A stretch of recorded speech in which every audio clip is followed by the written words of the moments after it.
جو اس وقت امت کی کرائسس ہے، امت کی جو بحرانی حال ہے وہ کیا ہے؟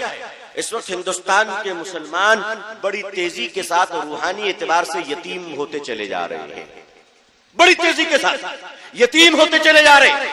ہمارے بڑے بڑے اکابرین کے انتقال ہو گیا، ہم یہ نہیں کہتے انتقال کیوں ہوا، انتقال تو اللہ کے نبی بھی فرمائے صلی اللہ علیہ وسلم، لیکن جس کثرت کے ساتھ علماء اور صلحاء اور بزرگان دین اٹھ رہے وہ ہمارے لیے خطرے کی گھنٹی ہے۔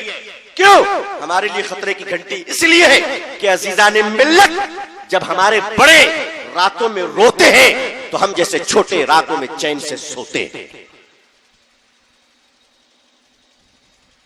یہ راتوں میں جب رونے والوں کی کمیاں آ جائیں گی، آپ کے جلسوں کی برکت سے امت نہیں چلتی ہے، ہماری دھواندار تقریروں سے امت نہیں چلتی ہے، یہ رات بھر کے مشاعرے اور گویوں کے گانے سے امت نہیں چلتی ہے۔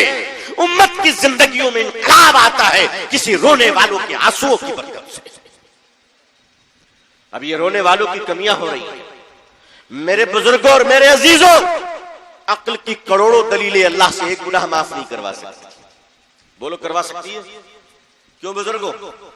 عقل کی کروڑوں دلیلیں اللہ سے ایک گناہ معاف نہیں کروا سکتی ہے، ندامت کے آنسو کے ایک قطرے پوری امت کو بخشوا سکتی ہے۔ ندامت کے آنسو کے ایک قطرے پوری امت کو بخشوا سکتی ہے۔ لوگوں رونے کا مزاج پیدا کرو۔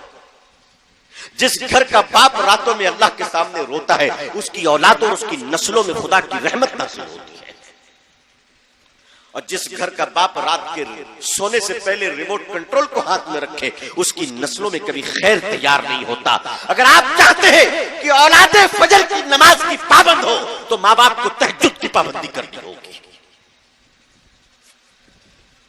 جہاں بارش نہیں ہوتی وہاں کی فصلیں خراب ہو جاتی ہیں، جن ماں باپ کی زندگیوں میں دین نہ ہو ان کی نسلیں خراب